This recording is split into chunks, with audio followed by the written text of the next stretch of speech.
anak-anakku yang hebat dan luar biasa. Selamat bertemu kembali dengan senang belajar ilmu pengetahuan alam. Oke anak-anakku, untuk materi hari ini yaitu cara hewan menyesuaikan diri untuk melindungi diri. Anak-anakku yang luar biasa, cara hewan menyesuaikan diri untuk melindungi diri yang pertama yaitu dengan cara kamuflase. Pengertian dari kamuflase adalah cara hewan menyesuaikan diri dengan kondisi tempat yang sesuai dengan tubuhnya. Contoh, belalang daun. Perhatikan gambar belalang daun.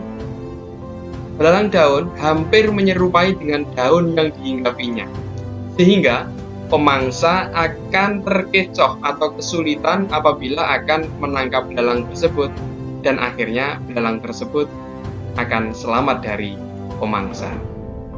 Cara hewan menyesuaikan diri yang kedua yaitu dengan mimikri. Mimikri adalah cara menyesuaikan diri hewan dengan mengubah warna kulitnya sesuai tempat yang dihinggapinya. Contohnya adalah bunglon. Nah, anak-anak, di sini ada dua gambar bunglon dengan warna yang berbeda. Bunglon yang saya tunjukkan di sini yang warna hijau karena dia hinggap atau berada di tempat yang juga kebetulan warnanya hijau. Jadi kulitnya akan menyesuaikan dengan warna tempat tinggalnya. Karena ini daun warnanya hijau, maka kulitnya akan juga berubah berwarna hijau. Dan yang satunya, bunglon di sini yang tadinya warna hijau karena bertempat di rerumputan yang kering warnanya coklat, maka kulitnya akan juga menyesuaikan seperti warna rumput kering yaitu coklat. Ini tujuannya apa? Untuk mengelabui pemangsanya sehingga dia akan selamat dari pemangsa. Cara hewan menyesuaikan diri untuk melindungi diri yang ketiga yaitu autotomi. Autotomi adalah cara menyesuaikan diri dengan memutuskan bagian tubuhnya, misal ekor. Nah, ini terjadi contohnya pada hewan cecak. Kalian kalau ada cecak terus dikejar oleh pemangsa, misalnya kucing, maka cecak tersebut akan memutuskan ekornya. Ya, hal ini dengan tujuan agar si cecak ini bisa menyelamatkan diri karena kucing nanti akan terkecoh menangkap ekor yang terputus tadi, sehingga mengira itu cecaknya, padahal cecak aslinya akan melarikan diri. Ya, itu adalah autotomi. Yang keempat yaitu dengan menggulungkan diri. Beberapa jenis hewan dapat menggulungkan tubuhnya ketika merasa terancam. Contoh, terenggiling dan kaki seribu.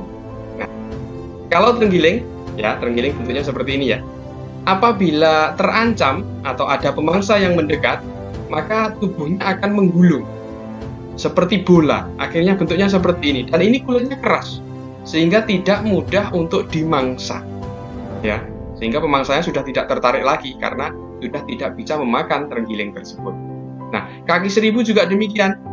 Yang tadinya dia itu panjang bentuknya, kalau tersentuh oleh pemangsa atau tersentuh oleh manusia gitu saja, dia akan menggulung dirinya seolah-olah dia tidak hidup, sehingga pemangsa juga tidak tertarik lagi dengan si kaki seribu tersebut. Nah, oke anak-anak, cara hewan menyesuaikan diri yang berikutnya yaitu dengan mengeluarkan zat tertentu. Hewan yang mengeluarkan zat tertentu contohnya sotong dan cumi-cumi. Oke anak-anak, di sini saya tampilkan gambar cumi dan sotong. Nah, karena apa? Sotong dan cumi ini hampir sama. Kalau kita perhatikan sekilas memang sama, hanya warnanya yang berbeda. Nah, keduanya antara cumi dan sotong ini memiliki penyesuaian diri atau untuk melindungi diri itu yang sama, yaitu dengan mengeluarkan zat atau dikenal dengan mengeluarkan tinta. Ketika dia dikejar oleh pemangsa, maka dia akan mengeluarkan tinta berwarna hitam. Airnya menjadi keruh berwarna hitam. Nah, jadi pemangsa akan sulit untuk menemukan si cumi maupun si sotong ini di mana tempatnya, dan dia akhirnya selamat. Cara hewan menyesuaikan diri untuk melindungi diri yang berikutnya yaitu memiliki duri tajam. Nah, hewan memiliki duri tajam yang menyelimuti tubuhnya. Contohnya landak. Nah, si landak ini kulitnya diselimuti oleh duri-duri tajam.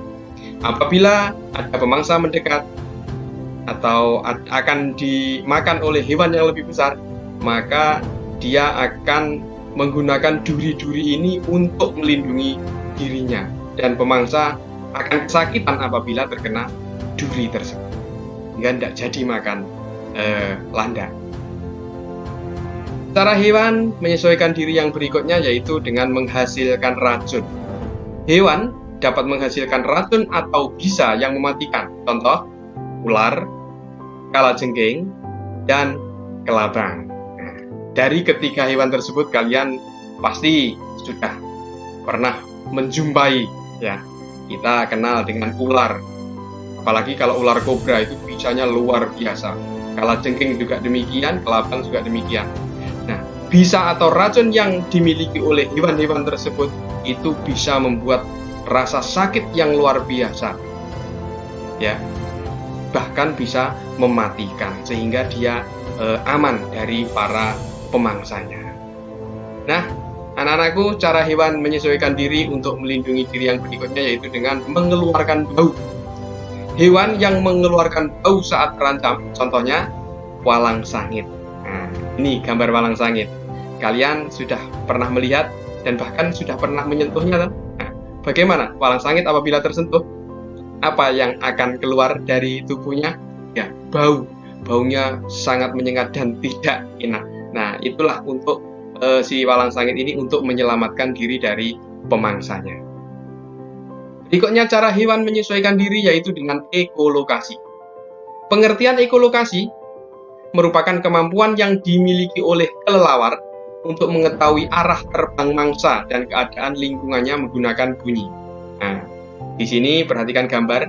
Nah, ini ada kelelawar dan di sini ada nyamuk, ya.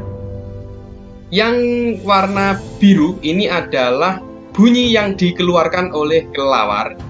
Terus selanjutnya mengenai si serangga atau nyamuk, dipantulkan kembali dan suara tersebut ini warnanya kuning, ya, pantulannya warnanya kuning. Jadi warna kuning ini adalah warna yang dikeluarkan oleh kelelawar mengenai nyamuk, lalu dipantulkan kembali, suaranya memantul dan didengarkan lagi oleh si kelelawar. Dengan pantulan tersebut, si kelelawar ini sudah bisa mendeteksi di mana letak dan posisi jaraknya nyamuk, ya, sehingga dia akan mudah untuk menangkap. Ini tidak hanya untuk menangkap nyamuk, tapi dia juga mendeteksi pepohonan yang ada di depannya, ya. Jadi ketika dia mengeluarkan bunyi, maka pantulannya akan kembali lagi ke telinga kelelawar dan dia bisa mendeteksi keberadaan pohon yang ada di depannya. Sehingga tidak ada ceritanya kelelawar pada waktu malam hari menabrak pohon terus dia jatuh, tidak ada. Karena apa? Dia dengan ekolokasi bisa mengetahui benda-benda maupun mangsa yang ada di sekitarnya. Oke anak-anakku, materi untuk hari ini cukup ini saja dulu dan semoga bermanfaat. Terima kasih. Tetap semangat.